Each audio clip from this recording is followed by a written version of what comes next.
We talk about a lot of light topics here, but we also talk about the ones that reach the heart and the humanity of our community. And part of that is the immigration situation that's happening right now and is really playing out here in Dallas. So for more in that conversation, we bring in Dr. Albert Reyes. He's actually the president and CEO of Buckner International, which is a faith-based nonprofit. Good morning, Doctor. So glad to have you here.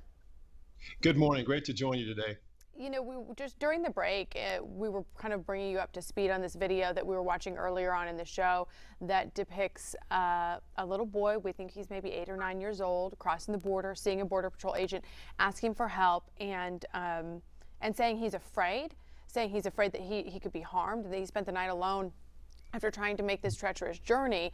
What you see that? Talk about what your organization is doing to help these children and these families. You know, Buckner International has been serving internationally, both here in Texas and in Latin America since the 1990s. So we have a long history of serving vulnerable children and families going back to 1879 in Texas, so 142 years. And then since the 90s in places like Honduras, Guatemala, Mexico, Dominican Republic, Peru, even in Kenya. So we're very familiar with children that struggle, and no child should be feeling that way and feeling alone and lost and afraid. And that's what we're here to do, is to serve them. So let's talk about, gosh, it sounds like you're certainly well suited to care for these kids who happen to be here in town right now. Can you set the scene for us at the convention center? We have heard, I'm going to be frank with you, we've heard very differing perspectives and different views, so we try to bring different people in to hear how they think it's going. Right. I had the privilege of taking a tour with Dave Woodyard, the CEO of Catholic Charities of Dallas. When it first came out in the Dallas Morning News, I saw Dave's name. I didn't know him. I reached out to him, and he was very welcoming, overwhelmed by the project that was driven by the Office of Refugee Resettlement, and then also HHS. So we said, how can we help? And so he gave us a tour about a week ago, actually after Palm Sunday.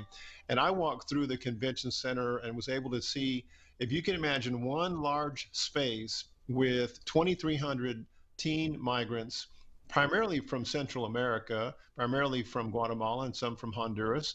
And everything looked organized, and there was organization, there was structure, there was process.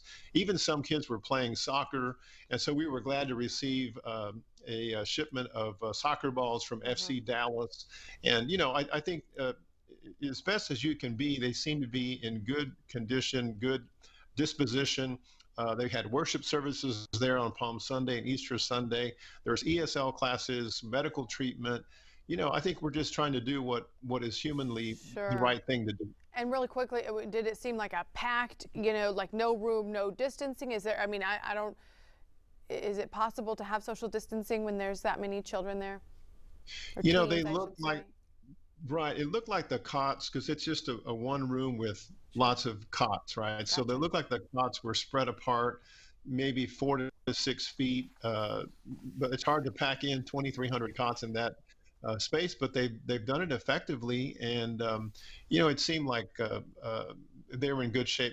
We were aware, even though we were wearing masks, that there were no teen migrants there that had COVID. Right. Those, as they're tested, are sent to a different facility, a different location. So there's a small number that are being treated at another place. Dr. Reyes, a lot of people see this, they see that video of that little boy, or just hear about it, and they say, gosh, I want to get in there, I want to help, I want to comfort, or I would love to take one into my home if his family isn't here. What is needed right now from people in our community who have a desire to help?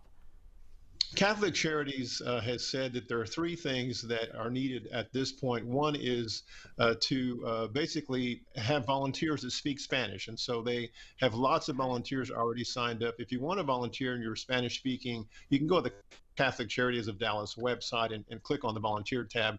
The second need is for spiritual support, priests and pastors. And so they're arranging for that to happen as well. If you're in a local church and you want to help, then that's another place that Catholic Charities may call on you.